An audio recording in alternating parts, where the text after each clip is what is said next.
કચ્છ જિલ્લામાં જગતના તાજ સમાન ખેડૂતો સાથે મોટા પાયે છેતરપિંડી આચરવામાં આવ્યો હોવાનો ગંભીર મામલો પ્રકાશમાં આવ્યો છે. નખત્રાણા તાલુકાના ભોળા ખેડૂતો આ આયોજનબદ્ધ આર્થિક વિશ્વાસઘાતનો ભોગ બન્યા છે. વેપારીઓએ ખેડૂતોનો વિશ્વાસ કેળવીને તેમની પાસેથી મૂલ્યવાન ખેતપેદાશોની ખરીદી તો કરી લીધી, પરંતુ ત્યારબાદ વચન મુજબ નાણાંની ચૂકવણી ન કરતા ખેડૂતો ભારે આર્થિક સંકટમાં મુકાયા છે. પ્રાપ્ત વિગતો અનુસાર કેટલાક લેભાગુ વેપારીઓએ અગાઉથી જ મીઠી વાતો કરી ખેડૂતો પાસેથી તેમની આખા વર્ષની મહેનતની ઉપજ મેળવી લીધી હતી. પોતાનો પાક વેચ્યા બાદ જ્યારે ખેડૂતોએ પોતાના હકના નાણાંની માંગણી કરી ત્યારે વેપારીઓ દ્વારા ગલ્લાંતલ્લા કરવામાં આવ્યા અને અંતે ચૂકવણી ન કરી છેતરપિંડી આચરવામાં આવી.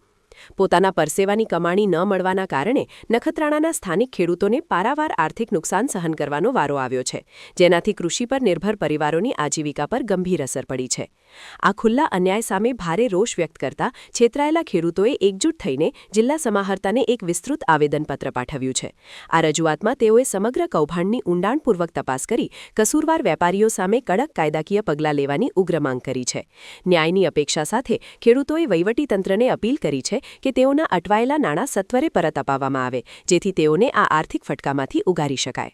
મારું નામ વેરસીભાઈ કેસાભાઈ આહિર, ગામ અમારા, તાલુકો નખત્રાણા.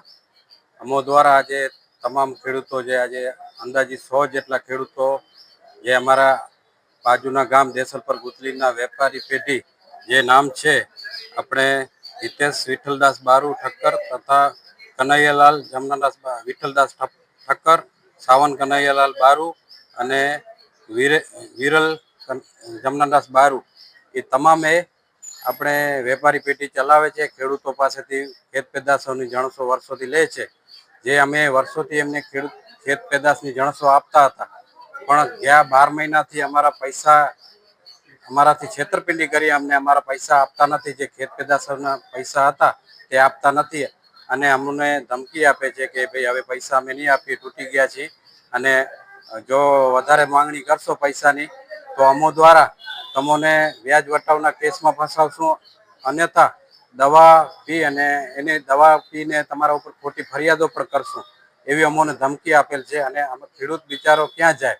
તો આજે અમે તમામ ખેડૂતો કલેક્ટર કચ્છ સાહેબ જોડે અમે ન્યાય માગવા આવ્યા છીએ અને આપના મીડિયાના માધ્યમથી અમે એ પણ જણાવવા માગીએ છીએ મીડિયાના મિત્રોને કે અમારી રજૂઆત ગુજરાત સરકાર સુધી આપ પહોંચાડો, એવી પણ વિનંતી કરી છે. અત્યારે એ ખેડૂતો કહે છે કે અમે તૂટી ગયા છીએ, વેપારી કહે છે, તો એ વેપારી અત્યારે કેશમાં રોકડમાં વેપાર કરે છે ને 3 પેઢી એની ચાલુ છે.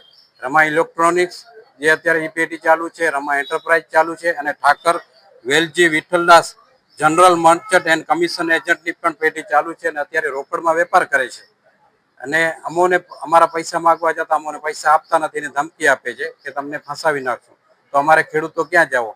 તો આજે અમે તમામ ખેડૂતો આપણે કચ્છ કલેક્ટર સાહેબ જોડે રજૂઆત આવેદનપત્ર આપવા આવ્યા છીએ અને એસપી સાહેબ જોડે પણ અમે આવેદનપત્ર આપશું ને ન્યાયની માંગણી કરશું. ને જો અમને ન્યાય નહીં મળે તો અમે આગામી દિવસોમાં ખેડૂતો તમામ ભેગા મળી અને અન્ય સંસ્થાઓના સમર્થન લઈ ને અમોને પણ આજે પણ અન્ય સંસ્થાએ કીધું છે કે તમે આવેદનપત્ર આપો અને ન્યાય નહીં મળે તો અમે તમામ સંસ્થાઓ સાથે રહેશું ને કિસાન સંઘ પણ અમારી સાથે રહેશે એવી અમને ખાતરી આપી છે. તો અમારી આપ સાહેબને વિનંતી છે કે અમારી આ માંગણી ગુજરાત સરકાર સુધી પહોંચાડો એવી વિનંતી છે.